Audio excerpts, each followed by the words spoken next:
অপরাধের স্বর্গরাজ্য হিসেবে পরিচিত গাজীপুরের টঙ্গী এলাকা। এখানেই অভিযান চালিয়ে সম্প্রতি 7 ছিনতাইকারীকে আটক করেছে গাজীপুর মহানগর গোয়েন্দা পুলিশ। আটক 7 জনের মধ্যে একজন আলোচিত টিকটকার মোক্তার হোসেন, যিনি ছিনতাইয়ের পাশাপাশি টিকটকে বানান ভিডিও। বিভিন্ন সময় তাকে ছুরি চাপাতি নিয়ে ভিডিও বানাতে দেখা গেছে। গাজীপুর মহানগর গোয়েন্দা কার্যালয় জানায়, আটককৃতদের কাছ থেকে ধারালো দেশীয় অস্ত্রসহ ছিনতাই করা ল্যাপটপ ও ফোন উদ্ধার করা হয়েছে।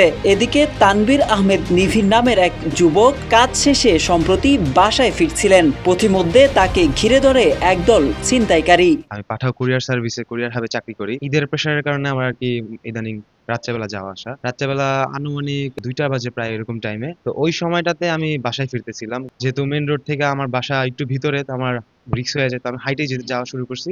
এমন টাইমে যেই আমি দিঘিরপাড় রোডের মাথায় গেলাম, বর্ণমালা দিঘিরপাড় রোডের মাথায়, ওইখান থেকে একটা সবুজ রঙের সিএনজি আইসা দাঁড়ালো আমার সামনে। দাঁড়ায়া তো আমি তো ভাবছি যে হয়তো বা কোনো নর্মাল মানুষ হবে বা গ্রাম থেকে কেউ আসছে, কারণ সাথে হাঁস টাস এরকম কিছু ছিল। তো এরকম ভাইবা আমি নর্মালি হাঁটতেছিলাম। হঠাৎ করে সিএনজি থেকে বের হয়ে বড় একটা চাপাতি আমাকে ধরলো। যখন চাপাতির পোস্ট দিতে নিছে, তো তখন আমি আর কি যা আছে সব দিয়ে দিছি।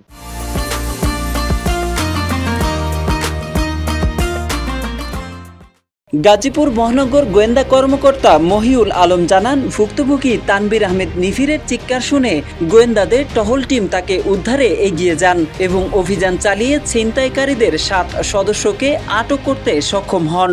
কতিপয় 10-12 জন দুষ্কৃতিকারী ছিনতাইকারী চাপাতি, ছুরি, চাকু ইত্যাদি অস্ত্রে সজ্জিত হয়ে তার পথ রোধ করে ভীতি সঞ্চার করে ত্রাসের রাজত্ব কায়েম করে তার কাছ থেকে মোবাইল, তার কাছে থাকা ল্যাপটপ এবং তার যে মানিব্যাগ প্লাস তার মোবাইলটা ছিনতাই করে নিয়ে যায়। তো ছিনতাই করে নিয়ে যাওয়ার পরে ওনার আত্মচিৎকারে প্লাস জনগণের সহায়তায় পাশে যে ছিনতাই প্রতিরোধী টিম ছিল আমাদের ডিবির টিম, এই টিম তাৎক্ষণিকভাবে দৌড়িয়ে তাদেরকে এরকম 7 জনকে গ্রেপ্তার করতে আমরা সক্ষম হই। এদিকে টিকটকার মোক্তার হোসেন ছাড়াও তার সহযোগী আরিফুল ইসলাম, মোফাজ্জল, মোহাম্মদ সুমন মিয়া, মোহাম্মদ শিফন হোসেন, জীবন মিয়া ও রনিকেও গ্রেপ্তার করেছে গোয়েন্দারা।